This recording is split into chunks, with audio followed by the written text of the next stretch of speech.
intangiriro z'umwaka w'ibihumbi 2020 mu kwezi kwa mbere nta no gutegereza habaye ibyago by'uruhurirane mu isi bihurira mu ishusho y'ibyago bitatu birimo umuriro karahabutaka wadutse muri Australia ushomika ahantu hangana n'ubuso bw'u Rwanda inshuro zisaga 8.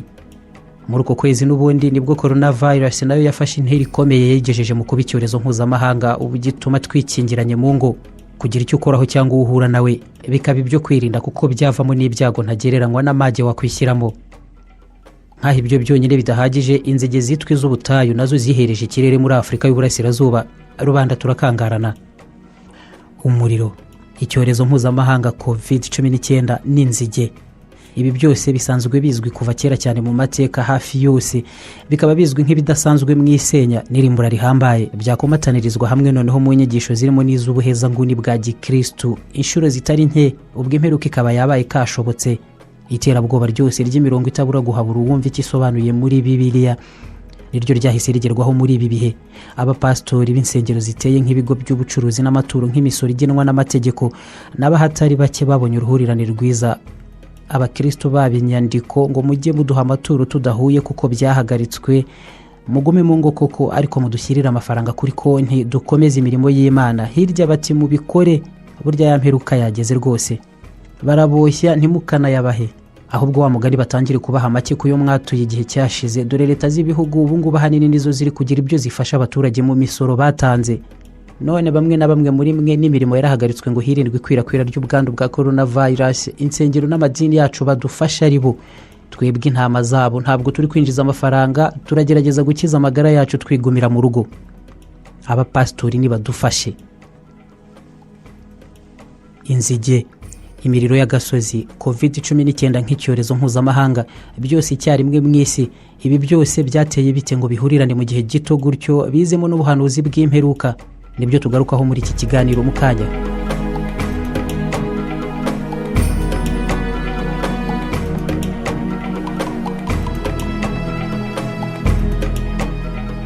Muri ibi bihe by'amezi make gusa ashize mu isi habaye ibyago bikomeye bamwe batabuze kubona mu ishusho ya apocalyptic nk'ibivugwa mu byahishuwe biteye ubwoba bukomeye muri Bibiliya. Byatangiye haduka umuriro wildfire mu buryo karemano nk'ishyamba cyangwa ikindi gice cy'ubutaka kigira gutya kikiyasa, hakaduka umuriro ubukomoka ku bihe binini by'amapfa no kubura kw'imvura n'ubuhehere bw'ikirere mu gihe kinini.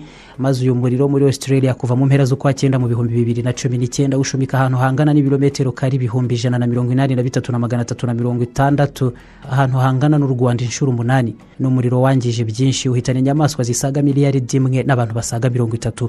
Utwika amazi 6,000, ukaba umuriro wadutse mu majyepfo y'iki gihugu kuva mu kwa 6 2019 ariko uza gukomera cyane hagati y'ukwa 12 k'uwo mwaka n'ukwa mbere muri uyu mwaka w'2020. Kuba bikurikiranye ubukana bw'uyu muriro ubwawo bwahereweho n'abigisha batari bake imihanda yose y'isi bavuga ko imperuka igeze nk'uko bakomeje kubikora buri uko icyago runaka cyadutse.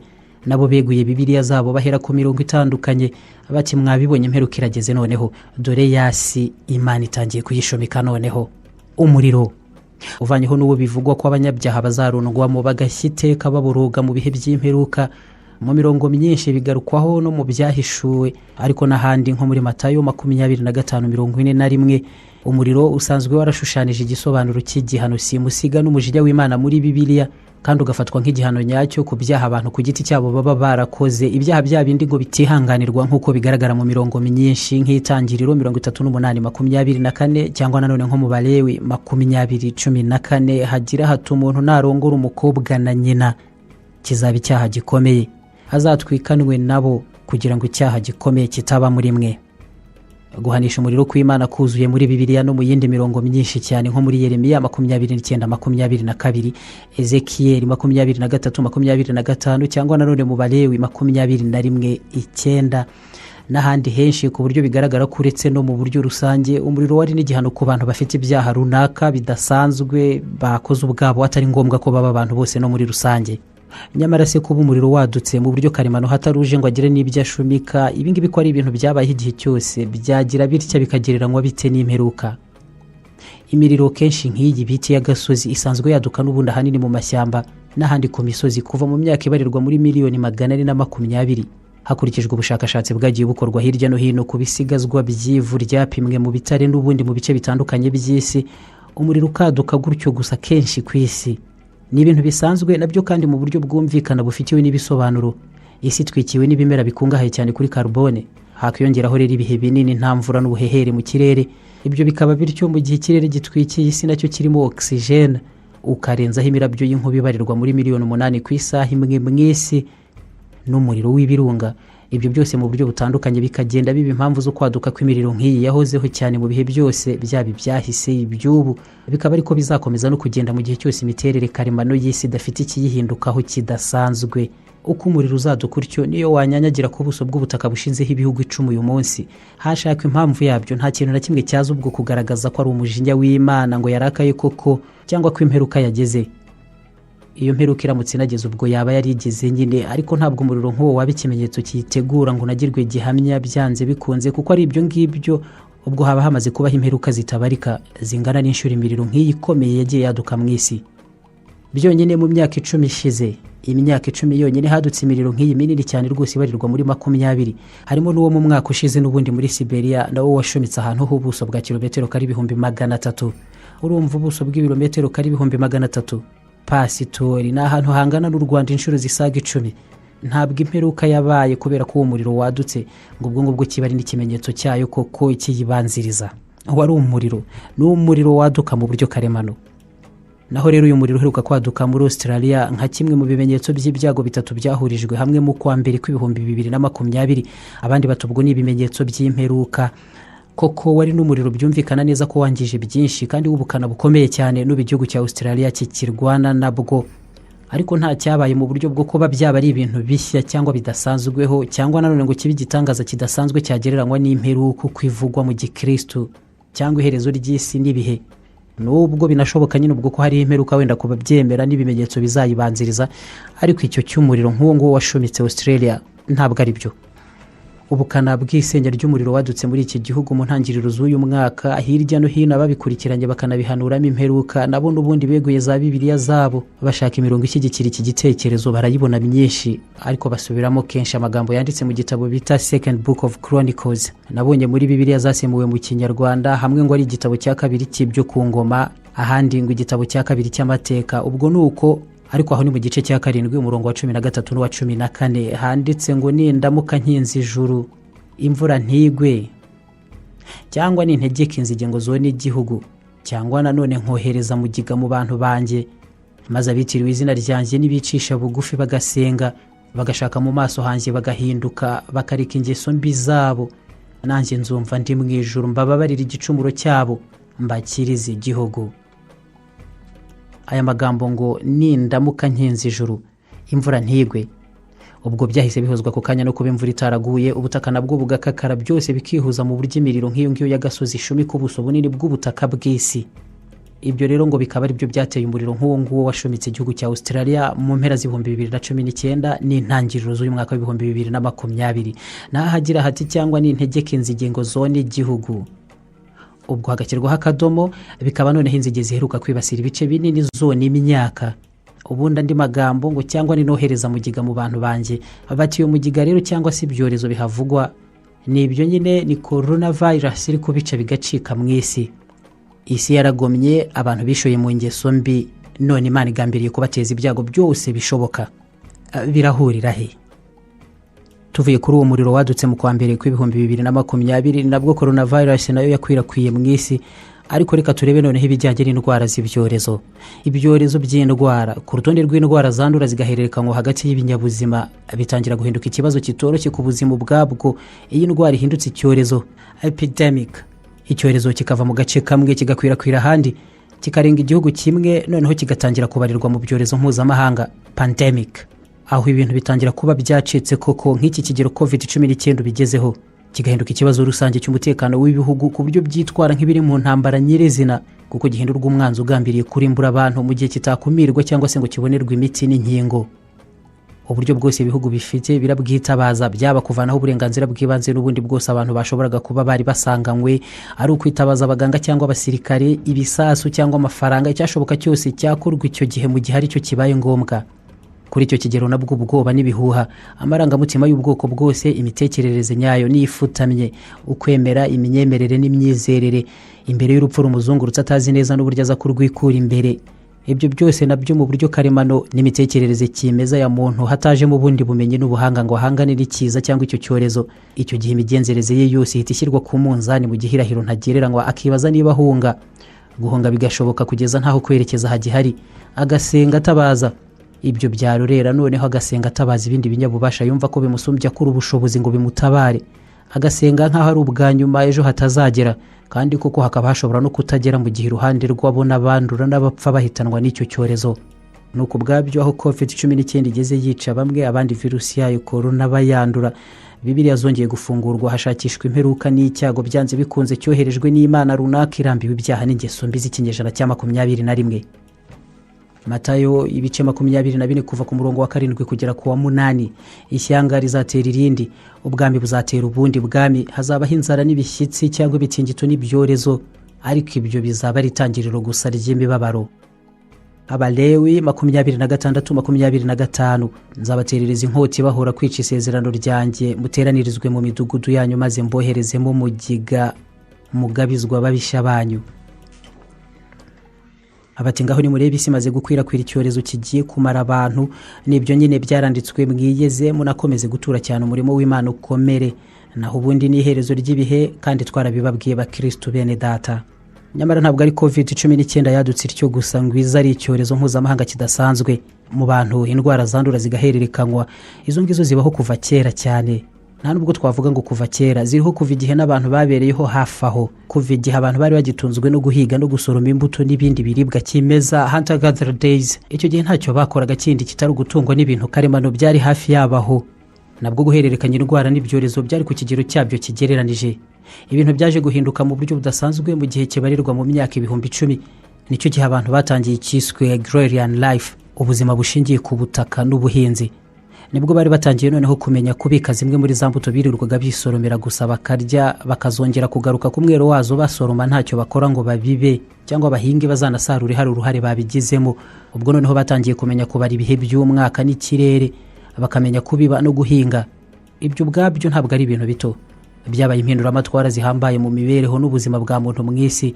Imwe mu ntambwe zihambaye n'iterambere ryagize mu nticyo yaje guhinduka cyo mu isi kugeza amagingo aya, kuvumbura ubuhinzi. Byaje bihindura byose ku buryo n'irindi terambere ryose ryabishingiyeho. Byatumye noneho abantu batangira gutura hamwe hafi y'imirima n'ibihingwa byabo. Ni mu myaka 10,000 yashize. Ariko ibyo ubwabyo byatumye hatangira kuvuka imidugudu yagiye ivamo n'imijyi mu nkengero aho ngaho z'imirima y'imyaka. Abantu batura hamwe begeranye, bahurira mu kazi k'ubuhinzi. Uko kwegerana batyo, kuguma hamwe ari benshi bahurira mu mirimo imwe y'ubuhinzi birirwa hamwe, byahaye inzira ikomeye ibyorezo byabibasiye nabwo ku mubare munini cyane, kandi mu bihe byose kuva ubwo kugera n'ubu. Virusi zibarirwa mu mamiliyoni zavuye mu dusimba n'inyamaswa babanye nazo hafi aho ngaho batangiye no kumenya korora nyuma yo guhinga no kwita ku masambu yabo. Ibindi byorezo nuko babihererekanije bihinduka mpuzamahanga bikwira isi yose, kuva kuri malaria, igituntu, ibibembe, ibicurane, ubushita nka smallpox cyangwa variole na peste cyangwa se plague. Ibi byose bihinduka ibyorezo mpuzamahanga. Guhera muri ibyo bihe bibarirwa mu myaka 10,000 yose yashize, nibwo byatangiye kwaduka bijya no kuntera nini cyane mu bantu, imihanda yose y'isi. Uko icyafashwe nk'urumuri rw'iterambere cyagiye gishyikira muntu mu mibereho n'imigenzereze ye, nyuma yo kumenya guhinga no korora, akubaka imihanda n'imijyi migari gahuzwa mu bikorwa remezo nk'iyo mihanda nyene n'ibindi, umuntu akunguka no kumenya gucuruza no kurarikira ibindi bintu byinshi byadutse bitariho mu buryo karemano. Aho yungutse n'ikindi gitekerezo cyo kumenya gukora intambara na mugenzi we ngo akoze ibiganza bye kubyo atashoboraga ubundi kwigezaho, cyangwa namwambura ibye nabyo byikubire. Ibyo byose byarushijeho kwegeranya abantu cyane, bavanga imico n'indimi ku kigero runaka, ariko bahererekanya n'ibyorezo aho baciye hose. Ibyari indwara mu gace kamwe n'icyorezo kibarizwa mu gace kamwe konyine birushaho kuhava bikwirakwira ahandi, kugeza bivuyemo ibyorezo mpuzamahanga cyangwa rusange byarimbuye miliyoni nyinshi z'abantu mu mateka yose yashize. Ibyo byose nabyo byagiye bitezwa imbere uko imyaka nayo yasimburanye, kugeza uyu munsi ubwo isi yahindutse nk'umudugudu. Bikaba bitarafashe igihe gisaga n'amezi 4 yonyine ngo virusi ya corona ive mu kindi kinyabuzima yinjire mu muntu wa mbere muri Hubei mu Bushinwa. Mu gihe kitarenze amezi 4 yonyine ikaba yageze i Kigali mu birometero 9,561, cyangwa muri Leta Zunze Ubumwe za Amerika mu birometero 11,859 n'ahandi hafi ya hose mu isi. Ibyorezo byahozeho, ubushita bwiswe bubonic plague bwakwirakwijwe na virusi yitwa Yersinia pestis, iyi ngiyi ica mu burondwe buto nabwo buyishyira imbeba, ari ubwo burondwe n'imbeba bibanira mu mahoro, maze imbeba ziyishyira abantu barayihererekanya, ariko birabarimbura bidasanzwe ku buryo ubwo bushita bwishe 1/3 cy'abanyaburayi bose mu kinyejana cya 14 bwahitanye babarirwa icyo gihe muri miliyoni 200 hagati y'igihumbi 347 n'igihumbi 351. Ni icyorezo cyahereye muri Aziya y'Amajyepfo ashyira uburengerazuba kigera mu Burayi mu gihumbi 340 kirimbura abantu ku buryo icyo gihe abariho aho mu Burayi bwo benshi barapfuye, banapfa bazi neza ko ari imperuka nta muntu n'umwe uzasigara mu isi. Abanyaburayi bari bamaze kuba abakristo cyane, ubukristo buhashinze kurusha inshuro nyinshi uko bimeze ubu ngubu.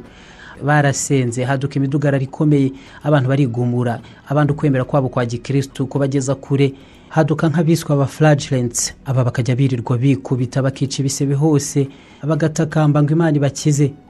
Ababirayi mu bo bitaga abanyabyaha imihanda yose y'Uburayi, bakabashinja ko bari bo ngo bakururiye isi ibyago bikomoka ku mujinya w'Imana. Ibyo byose ntacyo byatanze, ubushita bwaranze burabarimbura buhinduka nk'imperuka koko mu Burayi bw'icyo gihe. Nyamara ntiyari imperuka, ntibari bazi n'icyabicaga gutya cyari cyo. Ubuvuzi bw'icyo gihe nabwo nta bumenyi bushamaje bwariho ku bijyanye no guhangana na za virusi nk'izo zitera indwara, ndetse n'ubushakashatsi bwari ku kigero kiri hasi mu ikoranabuhanga rito cyane. Ntawigeze asobanukirwa n'ibyarimo biba ku isi yo muri ibyo bihe. Nuko n'ubu mu gihe hagishakishwa umuti n'inkingo kuri COVID-19, abigisha mu madini amwe namwe nabo batabuze kubwira abayoboke babo ko ibimenyetso by'ibihe byaje, ko Imana yarakaye kandi kabitangiye kohereza icyago nk'icyo cyorezo mu isi. Bibiliya nanone zongeye gukorwaho, abenshi barabyigisha. Mu byahishuwe 9:3 haranditse hati, nuko ngiye kubona mbona ifarashi y'igitare igajutse, kandi uyicayeho yitwa Rupfu, kandi kuzimu aramukurikira. Nuko bahabwa ubutware kuri 1/4 cy'isi ngo babicishe inkota n'inzara n'urupfu n'ibikoko byo mu isi. Imirongo nk'iyi gashingirwaho ubuhanuzi bukaba ubuhanuzi. Uruhanura imperuka muri COVID-19, ariko ibyorezo nka cocolizli, cholera, smallpox cyangwa variole, typhus, Spanish flu yiswe ibicurane by'abanya-Espanye, HIV/AIDS cyangwa sida, swine avian flu ibicurane by'ingurube n'iby'ibiguruka, Ebola n'ibindi byinshi byarimbuye abantu miliyoni nyinshi cyane mu isi. Ntabwo ari COVID-19 gusa, kandi nta nubwo ari nacyo cyorezo cya nyuma kizaba kibayeho ninarangira. Hazakomeza n'ubundi kandi igihe cyose kubaho indwara z'ibyorezo mu gihe abantu bariho uko bari n'imiterere y'isi uko nguko iri. Bizaba ibyorezo nyine bitanganya ubukana cyangwa ngo bikwirakwira ahantu hose mu buryo bungana. Kuri COVID-19 mutuze, mukaraba intoki kenshi, mwirinde kwegerana no gukoranaho muhererekanya ibiganza n'imisaya muhoberana. Ibyo nimunashaka mu bicikeho burundu ni mu bishobora. Ubundi muhami wanyu mukurikiza amabwiriza yose y'inzego z'ubuzima n'imiyoborere, mwirinda kwandura no kwanduza abandi. Ibindi nta shiti bizanagenda neza cyane uko iminsi nayiza. Twegereza umusozo w'iki kiganiro, n'ubundi ni no muri uko kwezi kwa mbere kw'ibihumbi 2020 nanone muri Afurika y'Uburasirazuba inzige zateye, inzige z'ubutayu. Ubundi byatangiye mu kwa gatandatu kw'ibihumbi 2019, ariko nabwo zikwirakwira henshi n'ubundi mu kwa mbere kw'ibihumbi 2020. Zibasiye cyane ibihugu bya Ethiopia, Kenya, Eritrea, Djibouti na Somalia n'ahandi hatandukanye. Ni icyago kitoroshye kugeza ubwo ishami rya Loni ryita ku biribwa ryagaragazaga ko izi nzige zigiye kurimbura imyaka no kwangiza imirima n'inzuri ku kigero gihambaye, bigatera n'inzara idasanzwe by'umwihariko mu bice byitwa iby'ihembe rya Afurika. Izi zo mu bwoko bw'izo biti z'ubutayu zo zikanaziririzwa cyane kubera ubukana zifite bw'ukona no kwihuriza hamwe mu matsinda magara ashobora kuba arimo buri rimwe zibarirwa muri miliyoni 150 kuri kilometero imwe, kandi mu gihe zigenda zikaba bitandukanye by'isi ku kigero gitandukanye. Kumva n'ibitari bitandukanye by'abanyamisiri, inzige no kona kwazo bishushanije hose kuva mu bihumbi 2470 imbere ya Yezu. Yewe no muri Bibiliya inzige haraho bigarukwaho mu kuva bagaragaza ko zadutse hagana mu 1446 imbere ya Yezu mu Misiri. Mu nyandiko nka Iliade yo mu kinyejana cya 8 abagaruka ku nzige zadutse zo nicyo zanyuzeho cyose. Inzige zikagarukwaho no muri Korani ndetse no mu kinyejana cya 9 mu Bushinwa. Aba bari bararangije gushinga amatsinda y'ubuyobozi bwari bushinzwe kurwanya inzige zakomezaga kwaduka bya hato na hato, kandi inzige zadutse inshuro 137 mu bice bibarizwa mu Bushinwa mu gihe cy'imyaka 1924 kugeza ubu. Mu binyejana cya 18 n'icya 19 mu bice by'Ubuhindi n'amajyepfo ya Aziya, inzige zadutse kenshi cyane bigeraho biranamenyerwa hafi aho kugeza mu 1908 ubwo ziheruka kuyogoza ibyo bice ku kigero noneho kitari gisanzwe. Ni imirongo myinshi cyane muri Bibiliya aho Imana yagiye ihanisha abantu icyorezo cy'inzige. Imirongo irimo na Yoweri wa mbere igice cya mbere ku murongo wa 4 n'ahandi henshi. uko ni nako mu buryo busanzwe rero inzige zadukanye n'uyu mwaka w'ibihumbi 2020 abigisha imperuka nabo ntabwo babuze kuzihuza nayo. Gusa ntabwo bitangaje cyane kuba bamwe mu bakristo barimo n'abafata ibyanditse uko biri nta gihindutseho nabo batabura kwikanga imperuka no guhabuka buri uko hari icyadutse ntibirirwe banareba rwose niba cyaba cyari gisanzweho cyangwa kiba no mu buryo karimano yewe kuko Imana bigishijwe nayo hari uburyo guteza ibyago no kwica abantu ari ibintu yamenyekanyeho cyane. Ni Imana yateje abantu ibibazo bikomeye cyane kandi yahaniye yihanukiriye, izwi nk'Imana itaroroheye na busa abantu bayo, ibashyiraho n'iterabwoba ridasanzwe. Urebe nk'ubu hatitawe ku kuba yarahaye abantu bayo itegeko rigira riti ntuzice, byagizwe rimwe mu mategeko 10 yayo, abantu bagasabwa no kuyakurikiza bitwararika cyane. Ni Imana ya Gikristo ariko bitabujije ko yo ubwayo muri Bibiliya yishe cyangwa igatanga itegeko ryo kwicwa kw'abantu 2,821,864 barabaze neza cyane ntiwirirwe ujya impaka niba uzi gusoma Bibiliya ubyitayeho ubabare nawe urasanga ari uko nguko bangana kandi benshi muri bo bishwe nayo batyo mu buryo bw'agashinyaguro gakomeye. Ubisome neza uraza kubibona. Biranashoboka ko bidahambaye kuba yaragiye barimbura ityo kwibyumva, ni nayo yari yarabiremeye ikajya bagenza uko ibyumva nta uyiburanya cyangwa ngo nawe yihiga yivune. Nyamara ku rundi ruhande shitani bamaranira kwigarurira imitima y'abantu n'ubundi buriya wiyisha abantu 10 gusa batarengaho n'umwe. Abo barazwi barimo Sara muka Aburahamu n'abana ba Yobu n'abaje kunuka nuko ubundi ngo ibikeri biva mu ruzi rwa Nili bikwira hose mu gihugu, ubundi nabyo birapfa igihugu cyose nanone gihinduka umunuko, umukungu guragenda uhinduka inda, amatungo ararimbuka mu gihugu cyose, ubundi ivuriza gutumurirwa mu kirere rica abantu n'amatungo ibisebe bibi cyane, inkuba zirakubita karahava hagura ubura rutigeze rubaho mbere mu gihugu, haduka igitero cy'inzige. Inzige nazo zirya ikintu cyose cyari cyasigaye kitangijwe na rwa rubura, umwijima wicura burindi rifatika ngo amaze iminsi 3 twikiriye igihugu n'abana b'imfura barapfa mu gihugu cyose. Ni ibyago nibiza ibyorezo bidasanzwe ubwo byibasiye ubwami bw'Egiputa na Farawo. Ni rumwe mu ngero zo guhana kw'Imana no guteza ibyago abantu ruzwi cyane muri Bibiliya. None bakristo bavandimwe abapastori, ibi bintu tugarutseho byinshi ko byahozeho, ibindi binabaho mu buryo karimano, yewe bizakomeza no kubaho. Ibyorezo by'indwara bizaduka byica abantu, ni nako byahoze, yewe ni na nyuma y'iki gihe bizabaho, bibaho bikavaho hakaza ibindi kuva kera cyane nuko bigenda bisimburana. Imirire isanzwe yaduka mu buryo karemano ikibasira amashyamba ndetse n'ahandi hantu hari ibimera hirya hino ku misozi, bikagira gutya bikishumika bigaturika rwose imirire ikaka. Ibyo ni ibintu bisanzwe, yewe igahinduka nk'icyorezo ikaba yashumika ahantu hangana n'ibihugu bitari na bito inshuro nyinshi. Inzige nazo ziraduka zihoraho. None kuki nibibu ubu ngubu biraba ari imperuka? Iyo umuntu atangiye kubaza atyo bamubwira ko umwuka w'Imana utamuriho, akaba ari nayo mpamvu ntacyo ashobora gusobanukirwa, kandi ko no mu minsi ya nyuma ari uko bizagenda, tuzaburirwa ariko tunanirwe kumva. Niko pastor wanyu batwabiganiriho yambwiye. Okay, bye, naho utaha.